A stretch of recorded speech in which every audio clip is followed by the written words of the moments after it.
dark dystopian futures, time travel, and giant robots that can blow your face off. Hi, I'm Jetpack, and today we are going to look at my review of X-Men Days of Future Past. Days of Future Past is one of the most iconic comic book storylines ever. The story shows this dark dystopian future where the X-Men are being murdered by these giant robots called Sentinels, and it's not just the X-Men. Also, people who could possibly carry the mutant gene are being killed. Things are just bad. So the X-Men's final hope is to send the consciousness of Wolverine into his past self in order to stop the assassination of one Bolivar Trask, whose death spurs on the Sentinel program. Now, if you're not a hardcore X-Men fan, this movie might be a little confusing, just because it involves time travel. There's also been 6 different X-Men movies, or X-Men related movies, and so it can be kind of confusing to figure out where it falls in the timeline. If you remember, there were 3 original X-Men movies that came out that followed the storyline of the death of Jean Grey and the Phoenix and all this other stuff. And then following that, there was one X-Men movie that most people would prefer didn't exist. Of course, I'm talking about Wolverine Origins. And then there was X-Men First Class. That film showed the beginning of the X-Men and Charles Xavier and Mystique, and it was cool because they were using this new cast. Overall, it was a big step up from Wolverine Origins. And then they did The Wolverine, which came out last year. So Days of Future Past is a sequel to both the first 3 movies that came out, as well as a sequel to X-Men First Class. The feature sequences take place after the first 3 movies, after the death of Jean Grey, but all the past scenes take place after X-Men First Class. And so some of you might know that this movie is actually based on a comic book. So here are some quick nerdy details about the comic. Now, the original story was published in 1981, and if you can imagine, in the movie, the dark future takes place in the year 2025, while in the comics, the dark future takes place in the far, far away time of 2013. And so really we should all be congratulating the X-Men for saving the day, because we've made it here to 2014 so far without giant robots trying to destroy us. Yet. In the comic, the few remaining X-Men in this dark, dystopian future send the mind of Kitty Pryde into her younger self so that she can warn the X-Men to stop the assassination of Senator Robert Kelly from Mystique and her Brotherhood of Evil Mutants. If you recall, Senator Robert Kelly is the senator from the first X-Men movie who was murdered by Magneto's mutant-making machine spinny thing. Now, as much as I love Kitty Pryde, I can understand why they chose Wolverine over her to be the forerunner of this film. Wolverine is kind of the face of the X-Men movieverse, and Kitty Pryde has really only been a main character since X-Men 3. But the nerd inside of me really wishes they would have kept it like the comics. One thing that's cool about the story in the comics is that at the end of the story, they don't know if their actions have actually changed the future. They just kind of are left wondering, okay, did we just delay the inevitable, or is this still going to happen? And so it was left in this mysterious kind of dark tone, which I think is pretty cool. Now let's talk about the things that were great about the movie. I loved the opening scene. It really reminded me a lot of the comics. In the first scene, we see this kid and he's looking through dirt and trash, probably trying to find food or something useful, but he ends up finding something kind of shiny in the dirt. And when he brushes all the dirt away, we can tell by the uniform that it's actually the body of an X-Man. That is a good sign telling you that things are not good right now, and they probably haven't been very good for a while. In the comics, there's a scene towards the beginning that shows Kitty Pryde walking by the graves of her fellow X-Men. We see graves for Charles Xavier, Scott Summers, Nightcrawler. It kind of set this really dark tone. I think that panel really showed that things had not been good for the X-Men for a really long time, and they are in a really dark place right now. And as much as I wish that scene would have actually been in the movie, I think they did a really good job of conveying the same tone. Now, probably my favorite part of the movie was actually the teamwork that we got to see when the X-Men were fighting in the future. I feel like this is really the first X film that we've seen the mutants fighting together, using their strengths together in order to fight an enemy. In past movies, it's really just been like, they will follow 1 or 2 mutants around. It'll be Wolverine goes in, and then Jean Grey does something, and then Storm does something. But rarely do we see them actually using each other's powers for good. Teamwork is a huge part of the X-Men comics, and it's in fact one of the main reasons why I love them so much. So I was really excited to see all these team fights on the big screen. But as we know from that first scene, there was a lot of death as well in the movie. And I have to say, I kind of like that. That's probably a bit too morbid. But I think it was needed because it set this tension through the entire movie that, you know, not everyone may come out of this alive. I hate when you're watching a movie and you just kind of assume, like, man, this character can't die. They're either played by a famous actor or they're a fan favorite. It kind of takes away the high stakes danger of a story. But I was actually nervous for Mystique when Magneto was pointing a gun at her. I actually kind of thought, hey, maybe they actually might kill her. I mean, they've strayed away a little bit from the comics, so, I mean, it's possible. And so I love that I didn't quite know what was about to happen. There were also some great characters in the movie. One of the best new people that was added was Blink. Blink is the mutant who could create these different portals and teleport people in different places.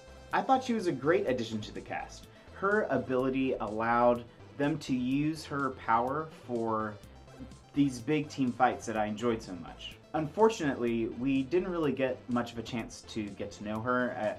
In fact, I think she really only had 1 or 2 lines. So I'm hoping if they have her in any more movies that they actually try to expand her character a little bit. The X-Men movies have had a little bit of a problem with that. However, I have heard that the actress has been signed on for at least 3 other movies. And so hopefully they'll bring her back and make her more of a fleshed out character. Jennifer Lawrence did a great job as Mystique. I thought she really added more depth and complexity to her character. I think Mystique is finally moving away from just being Magneto's sidekick girl. Overall, I think she just did a fantastic job. And probably the fan favorite for this movie was Quicksilver, which is actually a little surprising. When the first promotional images of Quicksilver came out, there was actually a lot of backlash. When people saw what he was wearing and how the character looked, they were just like, man, Quicksilver looks awful, like this is not like the comics at all. A lot of people then even thought the movie was just gonna be the worst thing ever. But right around Quicksilver's slow motion fight scene, I think everyone's opinion of him changed. He was great, he was funny, he added much needed levity in the storyline. He was another great addition to the cast, and I believe that they will be adding him in more movies in the future. I also really like Michael Fassbender's Magneto. He's this grittier, edgier Magneto. I think we've kind of gotten used to the Gandalf Magneto. Gandalf Magneto uses a little more rhetoric and not so much his intense powers. And as bad as this probably sounds, I loved the scene where Magneto is pulling Mystique towards him by the bullet that he just shot her with. I was like, yeah, this is the Magneto that I think I know. I feel like he just plays him more like he is in the comics, and I really appreciate that. Now, as much as I loved the movie, there are a few things that I didn't really like that definitely bring up some questions. You'll have to bear with me, as I'm sure a lot of this stuff is just gonna sound like nerd rage. For one, what was up with Kitty Pryde's power? If you are unfamiliar, Kitty Pryde is the mutant who has the ability to walk through any solid matter. However, if you notice in the movie, the main power that she is displaying is the ability to send someone's consciousness into their past self. If you're asking the question, hey, since how long have you been able to do that? The answer to that is never. She's never been able to do that. I really just wish they would have addressed the fact that she has gained this new ability for no reason. When they're going over the plan, it kind of even sounds like Wolverine isn't familiar with her use of this power.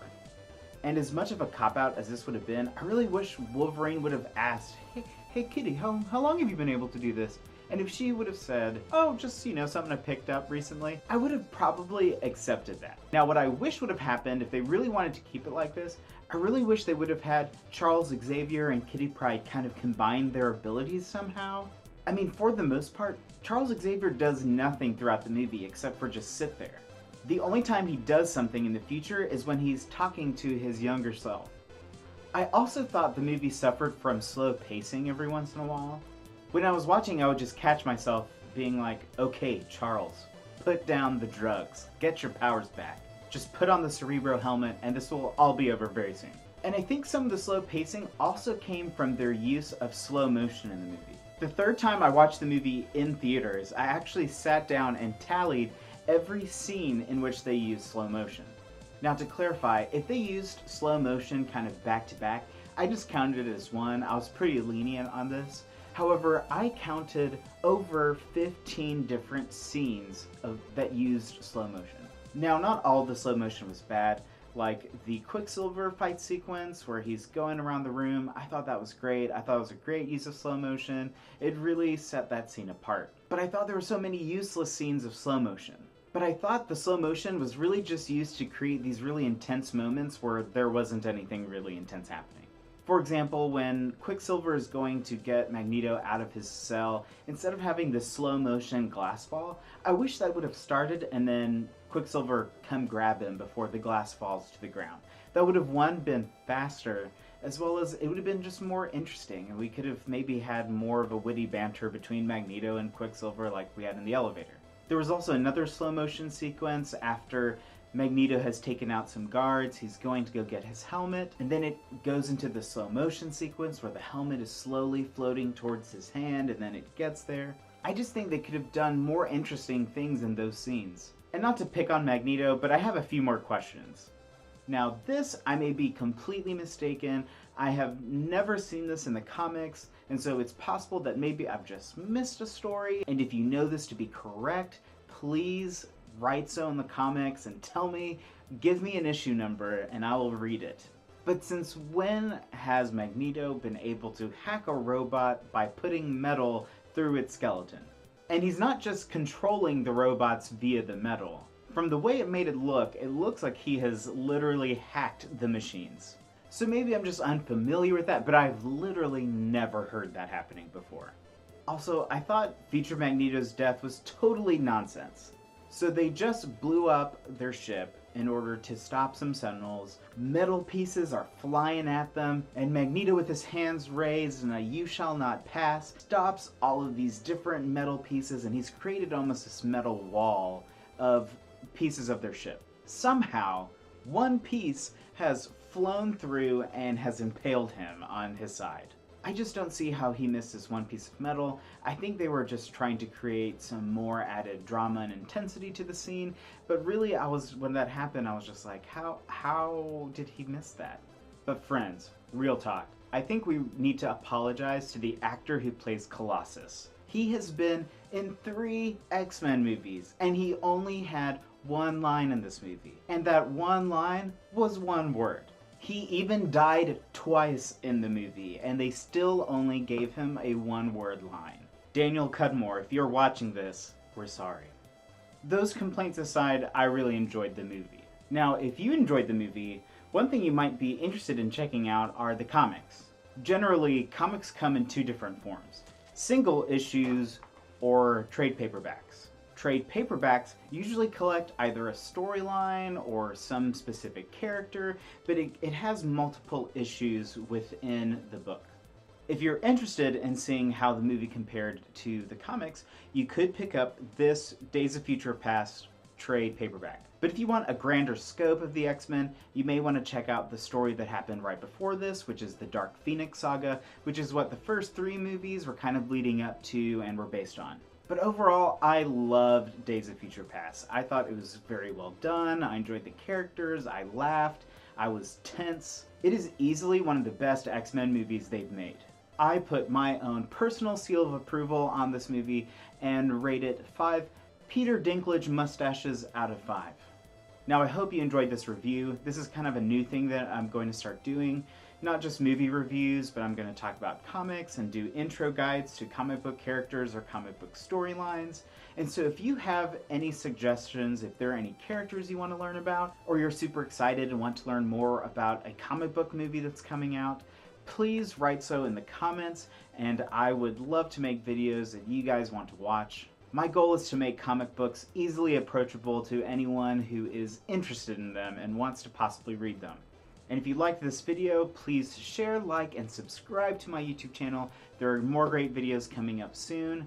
But for now, I am Jetpack. Thanks for watching. So much nerd rage.